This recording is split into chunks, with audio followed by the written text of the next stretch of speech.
Who would you remove from the world if you knew you would never get caught? Don't answer too quickly. Don't give me the moral answer. I'm asking the dark part of your mind, the part that gets irritated when someone walks too slow in front of you, the part that thinks the world would actually be a better place without this specific person. We like to think Fyodor Dostoevsky's Crime and Punishment is a book about a murderer in 19th century Russia. We tell ourselves it's a story about them, the bad guys, the sinners. But that is a lie. This book is uncomfortably true because it isn't about a criminal. It is about the arrogance of your own intellect. It exposes the terrifying possibility that the only difference between you and a murderer is just one bad idea that you let go too far. Welcome to the fever dream. Let's strip away the academic nonsense. Meet Rodion Raskolnikov. He's not a monster. He's not a chaotic psychopath like the Joker. He is far more dangerous. He is rational.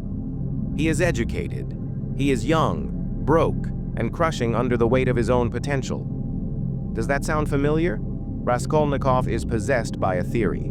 The theory of the extraordinary man. He believes the world is divided into two categories.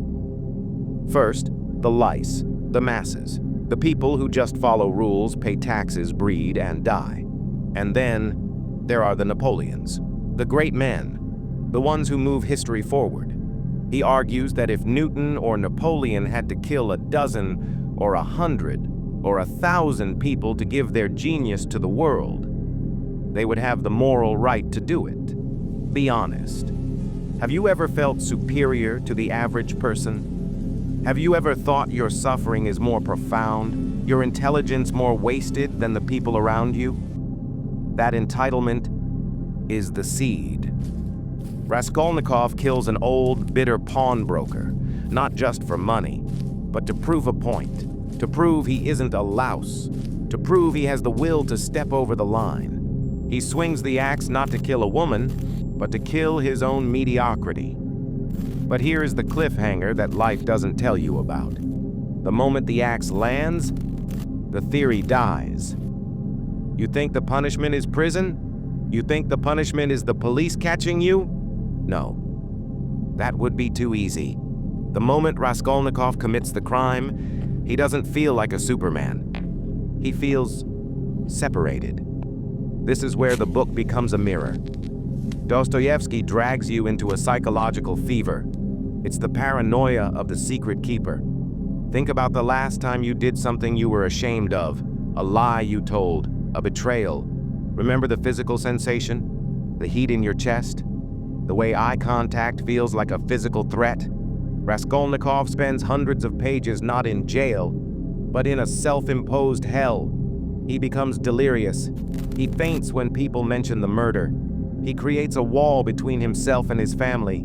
He thought killing would make him a god. Instead, it made him a ghost. Enter Porfiry Petrovich, the detective. He knows. Oh, he knows. But he doesn't arrest Raskolnikov. He plays with him. He engages him in intellectual debates. He asks open-ended questions. Why? Because Porfiry knows that the human mind cannot handle the weight of infinite silence. He knows Raskolnikov will break. He is waiting for the butterfly to fly into the candle flame. This is the scariest part of the book. It suggests that you cannot hide from yourself. There is no such thing as a perfect crime, because the witness is you. You can fool the police, you can fool your mother, you can fool the internet, but you cannot fool the thing that watches you from behind your own eyes. The punishment is the disintegration of the self, the realization that you are not Napoleon. You are just a scared human being who made a mistake, and now you are drowning in it. So, how do you escape hell? Raskolnikov tries to justify it till the very end.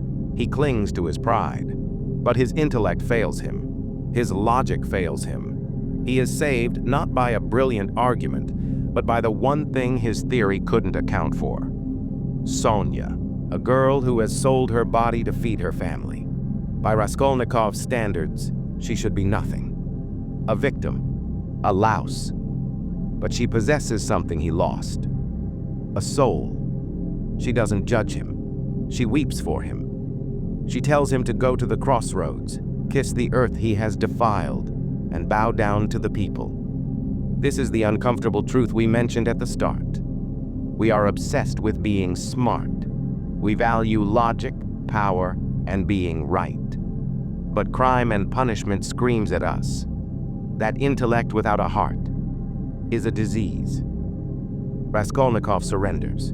He confesses, not because he was caught, but because he wanted to be human again. He goes to Siberia, he goes to prison, and for the first time in the entire story, he is free. The lie of the extraordinary man is dead. The truth of the flawed, suffering human remains. We read this book to judge Raskolnikov. We finish it, judging ourselves. It asks you a final question. Are you trying to carry a burden you weren't meant to carry? Are you isolating yourself in a tower of your own ego? Maybe it's time to stop trying to be extraordinary and start trying to be honest.